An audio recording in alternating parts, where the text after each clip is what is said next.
बघा, पंतप्रधान देशाचे पंतप्रधान मुंबईत येत आहेत, महाराष्ट्रात येत आहेत, त्यांचा मुक्काम आहे मुंबईत, ही चांगली गोष्ट आहे।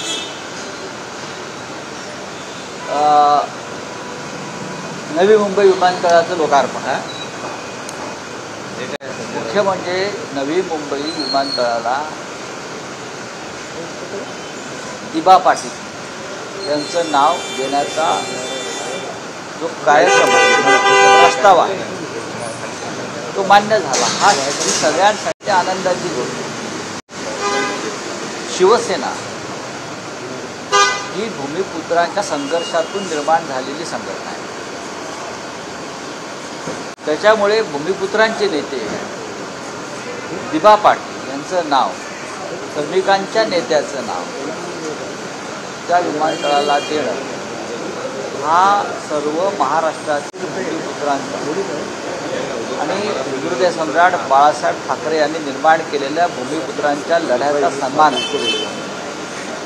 दिबा पाटील यांचं नावाला मंजुरी देण्याचं काम उद्धव ठाकरे यांच्या नेतृत्वाखालील मंत्रिमंडळानं केलं आणि तो प्रस्ताव केंद्राकडे पाठवला। नंतर सरकार आमचं राहिलं नाही, पण ह्या कार्याला उद्धव ठाकरे किंवा त्यांच्या सरकारचा फार मोठा हातभार लागला, याबद्दल आम्हाला आनंद आहे आणि आम्ही या विमानतळाच्या लोकार्पण सोहळ्याचं स्वागत करतो। आता एक एवढीच मागणी आहे, मुंबईच्या विमानतळावर, मूळ विमानतळावर छत्रपती शिवाजी महाराज आंतरराष्ट्रीय विमानतळ म्हणून जे ओळखलं जातं, त्या विमानतळाची ओळख पुसली जाऊ नये, छत्रपतींच्या नावानं ते आहे। ही पहिली गोष्ट। दुसरी गोष्ट, ह्या विमानतळ परिसरात आणि विमानतळावर आतापर्यंत शिवसेनेने भूमिपुत्रांना नोकऱ्या दिल्या, तिकडे भूमिपुत्रांचा आवाज राहिला। नवी मुंबई विमानतळावर भूमिपुत्रांच्या नावानं गरबा खेळला जाऊ नये, तिथेही भूमिपुत्रांना, मराठी माणसांना सर्व प्रकारच्या नोकऱ्या मिळाव्यात, ही आमची मागणी कायम राहील। तसं जर झालं नाही तर मात्र संघर्ष होईल। दोन दिवसापूर्वी उद्धव ठाकरेंनी निवेदन काढलं होतं की पंतप्रधानांनी मुंबईत येत आहेत, ते दौरा करत आहेत, पण काही आतून घोषणा करू नयेत। अपेक्षा आहे महाराष्ट्रातला जो शेतकरी अडचणीत आहे त्यासाठी एक मोठं पॅकेज पंतप्रधानांनी घोषित करावं। पंतप्रधान येण्याआधी देवेंद्र फडणवीस यांनी पॅकेज घोषित केलं, प्रधानमंत्र्यांचा भार हलका करण्यासाठी। प्रधानमंत्र्यांनी याच्यापेक्षा मोठं पॅकेज घोषित करण्यास काही अडचण नव्हती। देवेंद्र फडणवीस यांनी 31,000 कोटीचं पॅकेज घोषित केलं आहे। मला त्यांना इतकाच प्रश्न विचारायचा आहे, 9 लाख कोटीचं कर्ज या सरकारवरती आहे, या 31,000 कोटीची उभारणी तुम्ही कशी करणार? शेतकऱ्यांना हा लाभ कसा मिळणार, याचं उत्तर त्यांनी द्यायला हवं। जर प्रधानमंत्र्यांनी ही घोषणा केली असती तर हे पैसे केंद्राकडून आहे, हे 31,000 कोटी किंवा 35,000 कोटी किंवा 50,000 कोटी ही जबाबदारी केंद्राची होती। महाराष्ट्राच्या तिजोरीमध्ये दातावर मारायला पैसा नाही, कवडी नाही, आणि तुम्ही 31,000 कोटीची घोषणा केली, काही घोषणा केल्या, या पैशाची उभारणी करणार कुठून? तुम्ही कर्जमाफीवर काही बोलला नाही, जी मुख्य मागणी आहे। बाकी तुमच्या घोषणा आहेत त्या प्रत्यक्ष अंमलबजावणी होईल की नाही याच्याविषयी लोकांच्या, शेतकऱ्यांच्या मनात साशंकता आहे। त्यामुळे मराठवाड्यातल्या शेतकऱ्यांना आंदोलन सुरू केलं आणि 11 तारखेला शिवसेना पक्षप्रमुख उद्धव ठाकरे यांच्या नेतृत्वाखाली मराठवाड्यातल्या शेतकऱ्यांचं आंदोलन संभाजीनगरला होत आहे।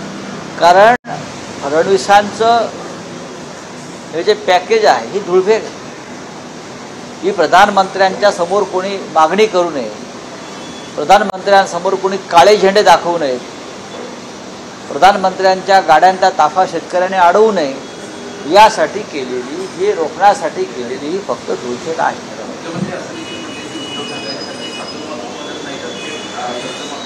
बघा, हे पहा, आमचे शब्द आहेत ते वापरू नका.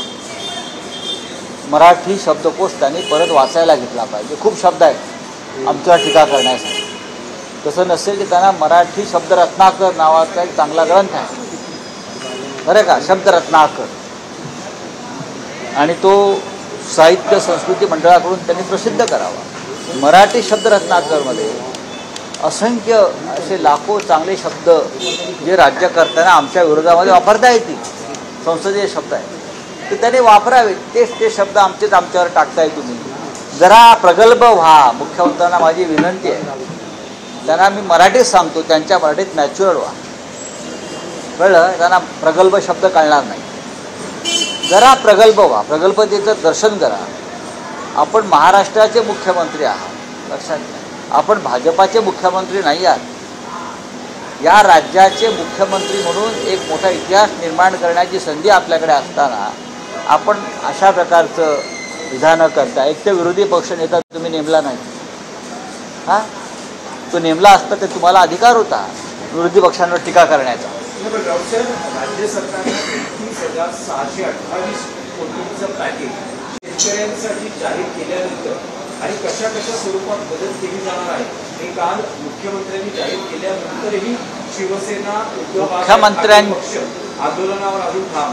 मी एवढंच म्हणतो, 31,000 कोटीची उभारणी तुम्ही कशी करणार? ज्या सरकारवर 9 लाख कोटीचं कर्ज आहे, जे सरकार स्वतःच कर्जबाजारी आहे, जे सरकार या कर्जाच्या ओझ्याखाली आणि आर्थिक तणावाखाली आहे, ते सरकार 31,000 कोटी रुपये आणणार कुठून? कसे आणणार? त्याची काही योजना मांडणी आहे का?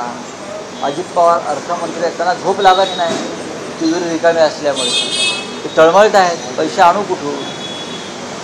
कर्जमाफी का केली नाहीत तुम्ही? कर्जमाफी हा सगळ्यात मोठा उपचार होता, तुम्ही त्याला का बगल दिली? सांगा ना. आज शिवसेना पक्ष आणि चिन्हासंदर्भात जस्टिस सूर्यकांत यांच्यासमोर अंतिम सुनावणी अपेक्षित आहे. असीम सरोदे यांचं असं म्हणणं आहे, कदाचित शिंदे शिवसेनेकडून ही सुनावणी पुढे ढकलण्यासाठी प्रयत्न होईल. तुम्हाला वाटतं की आज ही सुनावणी होईल? 16व्या क्रमांकावरती हा आमचा खटला आहे.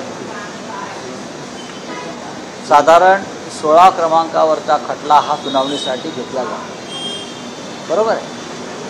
अजूनपर्यंत त्या लिस्टमध्ये हे आहे. त्यामुळे माझी अशी एक भूमिका आहे, आज अमित शहा कुठे आहेत ते आम्हाला पाहावं लागेल. हा खटला शिवसेना विरुद्ध अमित शहा असा आहे. हा खटला जो आहे हा शिवसेना विरुद्ध अमित शहा असा असल्यामुळे अमित शहा नक्की कोणती यंत्रणा या क्षणी वापरत आहे त्यावर आमचे लक्ष आहे. पण